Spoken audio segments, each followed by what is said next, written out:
What's up, guys? Leaman Griffin here. It is a beautiful Saturday morning. It's like 50 degrees with shorts and t-shirt weather. Here in Birmingham, it's gonna be great all day, sunny. Cold tonight, man. We had a fire pit last night. It was a blast. We did s'mores and hot dogs and all kinds of stuff. I hope you guys had a great Halloween. I hope you got tons of candy, or your kids got tons of candy. It's always a fun time for us with kids. We go trick-or-treating around the neighborhood and just dress up and have a blast. But we had some crazy kid last night that we were walking down the street. Oh, great. Black cat just ran across the road and I got to drive by it. Anyway, this kid was walking down the street, and I've got a 4-year-old girl, a 5-year-old boy, and a 7-year-old boy. And this kid walks up to my kids and fires a chainsaw up right in front of their face and just starts walking at them. Like, he was probably 6 feet away from them, fired it up and just started walking towards them. My kids took off screaming, crying. It was insane. So, of course, I go dad mode at that point, and I'm like, hey. And, of course, he can't hear me. And he's walking away, and he's got his back to me because I was in front of my kids at that point. And I'm like, hey! And I scream at the top of my lungs. This kid turns off his chainsaw. I walk right up to it and grab it, and I'm like, you don't do that around here. Not this young. I'm like, these kids are way too young for that. Not gonna happen. And he's like you can tell he's just shocked. He has no clue what's gonna happen. And so, of course, this other dad is over there with his kids a little bit down the street. He's like, we don't do that around here, hollering at him. So he stopped. Obviously, he turns it off. And about 2 minutes later, some other kid that was with him comes up to me. He's like, sir, I'm so sorry. I apologize. I was like, dude, look, I get it. You're a teenager. It's funny. I'm cool if you do that to other teenagers. But don't do it to a 4-year-old girl. That's way too young. So anyway, that was my Halloween. So we're headed now to Mid-South Tire and Wheel. You guys know that's the place. I got my wheels and tires for this truck. Man, this car is on my butt. I hate tailgaters more than anything in my life. So I'm about to let them over. Anyway, so we're headed to Mid-South Tire and Wheel. We're gonna meet a guy there. He's wanting to buy my wheels. I don't know if I'm going to or not, but he wants to buy them, so I'm gonna let this freaking guy buy. This is annoying the crap out of me.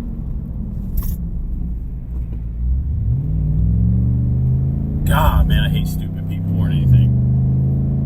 Anyway, we're headed to Mid-South Tire and Wheel for the 3rd time. This guy wants to buy my wheels. I went through a phase where I wasn't sure what I wanted to do with them, so I posted them for sale, and I think it was like $1,600. And this guy's been messaging me for like 2 weeks, and I'm like, oh, I don't know, maybe we can meet. He's like, can we meet? And finally, yesterday was the day he wanted to meet, and I was like, look, man, I hate to keep dragging you on, but I really don't know if I want to sell these wheels or not. My wife says I should keep them. I'm just not sure. So he's like, I understand, man. I'm like, look, I'm sorry I dragged you on, but I don't want to regret selling them after I do. So anyway, he messaged me a little bit later, and he's like, look, I'll give you $2,000 for them cash right now if you buy them. And I'm like, ooh, that's a good offer. That's more than I paid for them, brand new. And apparently these wheels, they don't make this style anymore. They changed it a little bit, and in my opinion, it's ugly now. But so he wants my specific wheels. So I'm like, let's meet up there. I'll introduce you to Jason, my buddy, and you can either find some wheels there, or if not, I'll look and I'll find some wheels. And if I find anything I like, then I'll sell you my wheels and get something new. So that's where we're headed right now. Yeah, let's get to it. All right, guys, we're here at Mid-South Tire and Wheel. So I got the Sylvie in the back. It's time. We're changing it up. I can't show you guys yet, but you'll see here in a minute. It's about to look totally different. And I'll give you a clue. I'll give you a little clue.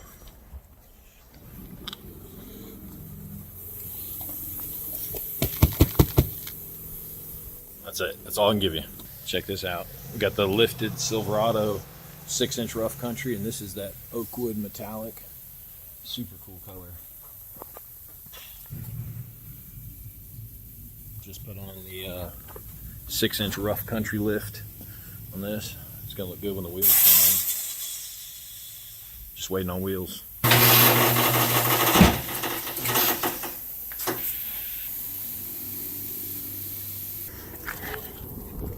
Oh.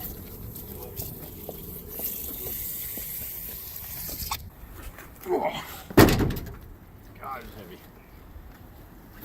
I guess I'll probably lay it down. It's gonna look good. Oh, yeah. It's gonna be different, but I think it'll look good. All right, so I told you guys I had this guy message me and say he wanted to buy my wheels. And sure enough, we went to Mid-South Tire and Wheel, and he met me there, and he wanted to buy my wheels.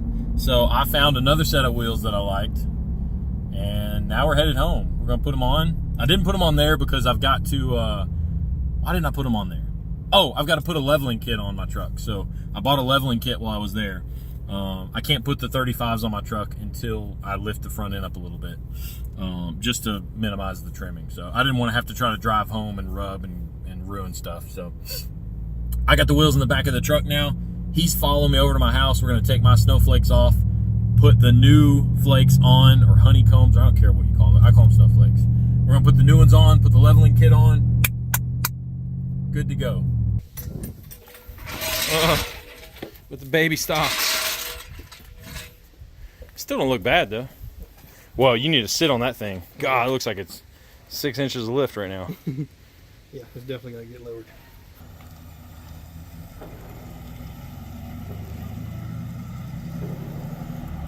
Tell you what I love about working on new trucks?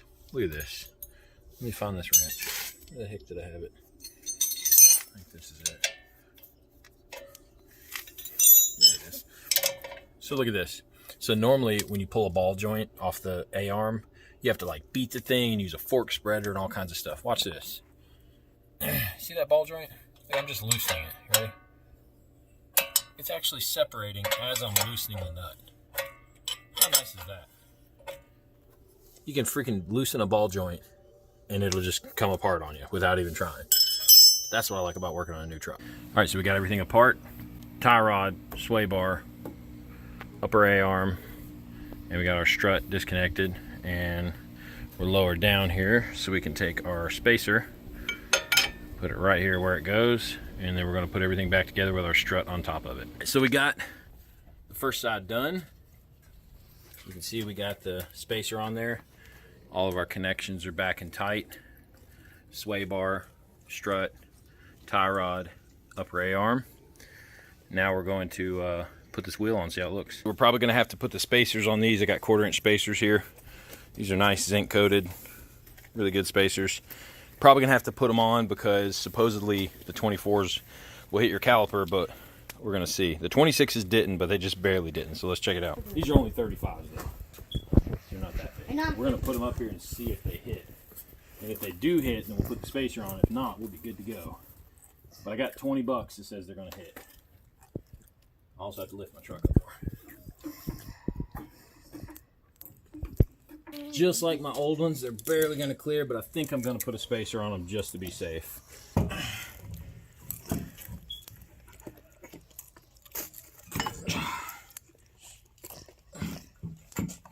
There it is. All right. Whew. I'm tired. Up to there. Man, that looks good. All right, so we got the wheel on. We got to tighten it down. As you can see, we're not too bad on rubbing. We'll see what we do full lock, but worst case scenario, I have to trim a little bit. Still not bad though. Hi. Definitely sitting a little higher. Hi. These are Dorito boys. They're eating Doritos. So now I left the center cap off. They come with these ugly chrome center caps. Show you guys. Yeah, they come with these hideous chrome center caps. So I'm not going with those. I'm going to take my silver center caps off of my factory wheels with the black Chevy emblem. I think that'll go nice. Just pop them in here. Oh no! What? They don't fit. That's not going to work. Well, they fit, but look at them. Oh, that sucks. That's okay. So I'll probably take my chrome ones and wrap them silver and put a bow tie on them. That's what I'll do. But for now, I'm not going to ride with no center caps. Let's see the difference. I guess it's just... Oh, look, yeah. You see the difference? This center cap is much deeper than this one. So if you put them side by side, you can see that the center cap is much deeper. So it snaps in there, it just doesn't fit tight. I'm about whooped. Man, I haven't done hard work like this in a long time. But we got the front done. As you can see, the truck sits a little bit taller. And now we're going to put the backs on. The back should be super easy. Just lift up the pumpkin, take both wheels off, put them back on, rock and roll. The problem is it's winter time and it's going to be dark before I get done. So there's no way I'm going to get a picture to you in the video tonight, but I'll make one tomorrow morning. All right, got one on the back done. Got the wheel off. Now we just got to put that bad boy on off to the other side, and it's getting dark. So we got to wrap it up.